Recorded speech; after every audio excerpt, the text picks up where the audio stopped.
কোনো জায়গায় লাইনের সমস্যা হলে অটোমেটিক লাইন অফ হয়ে যায়। প্রশান্ত ইলেকট্রনিক্স ইউটিউব চ্যানেলে আপনাকে স্বাগত। আমরা 12 ভোল্ট ব্যাটারি দিয়ে বাসা বাড়িতে অনেক সময় লাইট ফ্যান চালিয়ে থাকি, কিন্তু আমাদের এই লাইনগুলো কোনো রকম ভাবে কন্ট্যাক্ট হলে আমাদের ব্যাটারির ক্ষতি হয়। এই সার্কিটটি তৈরি করলে অটোমেটিকলি লাইন অফ হয়ে যাবে, ব্যাটারির কোনো রকম ক্ষতি হবে না। তো ভিডিওটি মনোযোগ দিয়ে দেখুন। তো প্রথমে আমি একটি 3M একটি এলইডি পজিটিভটা দিকে দিয়ে দিয়েছি এবং নেগেটিভটা বাকি রাখছি। তো আরেকটা আমি রেড কালার এলইডি নিচ্ছি, এই এলইডির পজিটিভটা এদিকে টার্মিনালে দিয়ে দিচ্ছি এবং নেগেটিভটা বাকি রাখবো এবং নেগেটিভ দুইটা আমরা একখানে এইভাবে সোল্ডার করে দিব। দেখতে পাচ্ছেন আমি এখানে সোল্ডার করে দিচ্ছি এইভাবে, দুই সাইডে দুইটা পজিটিভ এবং নেগেটিভগুলা এইভাবে আমি এইভাবে দিয়েছি। তো দেখতে পাচ্ছেন দুই সাইডে পজিটিভ এবং মাঝখানে এই নেগেটিভ লাইনের বাড়তি অংশগুলো আমি কাটার দিয়ে কেটে নেব, যাতে কোনো রকম শর্ট সার্কিট না হয় এবং দেখতে ভালো দেখায়। তো আমি দেখতে পাচ্ছেন কেটে ফেলছি এবং এই এলইডিগুলো এইভাবে একটু বাঁকাই দিলে, তো আমি এটা দিয়ে দিলাম। তারপরে আমি একটা 10K রেজিস্টার নেব এবং বাড়তি লাইনগুলো এইভাবে কেটে দেব। তো 10K রেজিস্টার একটি লাইন আমি এই যে এলইডির মাঝখানে দেব। তো এটা আমাদের নেগেটিভ, তো এটা আমি এখানে দিয়ে দিলাম। আর একটি লাইন এখানে এই যে রিলের এই সাইডে পিনটাতে আমি দিয়ে দেব।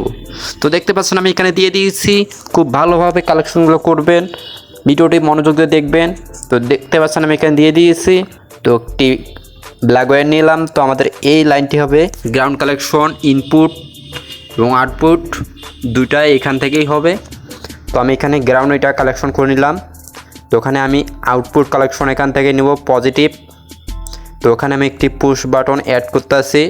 তো এখানে একবার চাপ দিলে পাওয়ার আবার অটোমেটিক চালু হয়ে যাবে। তো আমি এটা সোল্ডার করে নিয়ে নিয়েছি, দেখতে পাচ্ছেন। তারপরে আমরা এই পজিটিভ, তারপরে আমি এখানে আরেকটি রেড কালার ওয়্যার নিচ্ছি, যেটা আমাদের ইনপুট পজিটিভ হবে।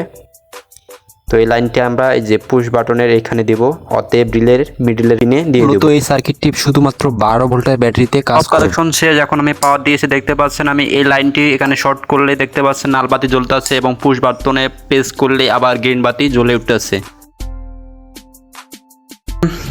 তো আপনাদের এখন আমি একটি লোড যুক্ত করে দেখাবো। তো আমি তার জন্য একটি 12 ভোল্টের মোটর নিয়েছি, এটা আপনাদেরকে চালিয়ে দেখাবো। তো দেখতে পাচ্ছেন আমি 12 ভোল্ট মোটরটি কালেকশন দিলাম এবং মোটরটি খুব ফ্রিতে ঘুরতে আছে। তার মানে আমাদের এখানে যে কোনো লোড চলবে, মাগার এই লাইন দুটা কোনো রকমভাবে একখানে হলে লাল বাতি জ্বলে উঠবে। দেখতে পাচ্ছেন আমি আবার শর্ট করলাম, লাল বাতি জ্বলছে এবং গ্রিন কালার বাতিটি আমার নিভে গেছে। তো এইভাবে কোনো রকমভাবে শর্ট হলেই লাইন অফ হয়ে যাবে অটো। তারপরে আমরা এই রিসেট বাটনটা প্রেস করলেই অটোমেটিক আবার লাইন চালু হয়ে যাবে। তো দেখুন আমি আবার এইভাবে কন্ট্যাক্ট করছি, আমার লাল বাতিটি জ্বলছে এবং গ্রিন কালার যে লাইনটি এলইডিটা আছে এটা অফ হয়ে গেছে। তো আবার আমি পুশ বাটন প্রেস করে, ভালো লাগলে ভিডিওটি লাইক করুন, কমেন্ট করুন এবং বেশি বেশি শেয়ার করুন। আর চ্যানেলে নতুন হয়ে থাকলে চ্যানেলটি সাবস্ক্রাইব করুন, আর অলরেডি সাবস্ক্রাইব করে থাকলে অসংখ্য ধন্যবাদ।